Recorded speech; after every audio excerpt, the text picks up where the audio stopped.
earthquakes, floods, droughts. Today, we are faced with a critical choice in how we protect our most vulnerable communities from the escalating threats of natural disasters.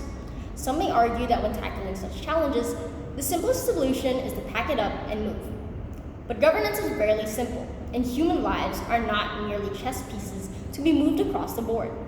Honorable Speaker and esteemed opposition, in today's world with the growing population and global warming on the rise, natural disasters are more prominent than ever. People and communities who have rooted themselves are shaken by flash floods and earthquakes, prompting us to find a solution to the cause. Today, we will be introducing a motion that addresses this. Hereby, would we like to affirm that this House believes that the state should prioritize disaster mitigation over relocation. To clearly frame this debate, let's define our key terms. 1. Disaster mitigation. This refers to the structural and non-structural measures taken to reduce the impact of hazards, such as implementing warning systems, upgrading drainage systems, developing infrastructure that is less prone to damage, and so on. Next up, we have what relocation refers to, which is the state-sponsored permanent displacement of others to be settled into a new geographic area. Our burden today as government is not to prove that relocation may never happen in extreme isolated casualties. As a primary framework, we as a state should have our priority based on mitigation. Today, our debate will have 3 constructive points. Our first point is the social contact and preservation of livelihoods that mitigation brings to the table. Mitigation our role as the state is to protect citizens' well-being.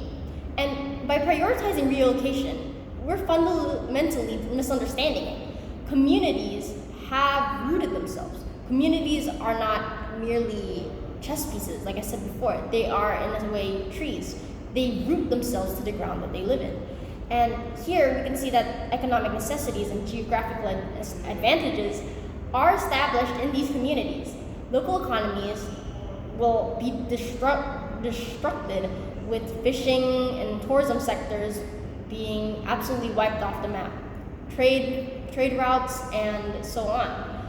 And these people and these communities have to rebuild it all over again when they are being displaced. So there's not only a loss of such important sectors, but also the loss of historical heritage and local culture that is being, in a way, disintegrated when these communities have to move. So here, it's proven that humans are rooted. Our second point is economic efficiency. So relocation costs are actually astronomical when compared to mitigation costs. And at first, it may seem not that way, but there is a financial burden that is growing in terms of when we relocate. When we relocate, we need to build, think about it, new roads, sewage, electrical grids, schools, hospital, government buildings, and the list goes on. Entire cities have to create new facilities, new buildings, and from scratch. Here, mitigation is an investment that shows it returns on the spot in terms of recovery and building costs that, in the long run, actually save us more money. For example, like installing seismic dampeners or teaching citizens how to properly react during such natural disasters, and even restoring natural mangrove barriers.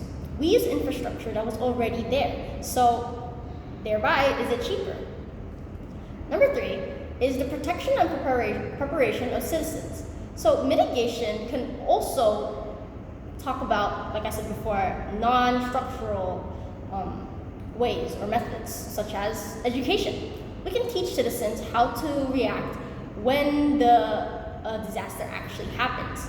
And when they know how to react and how to basically mitigate when the disaster happens, then less deaths are going to happen and less casualties are being addressed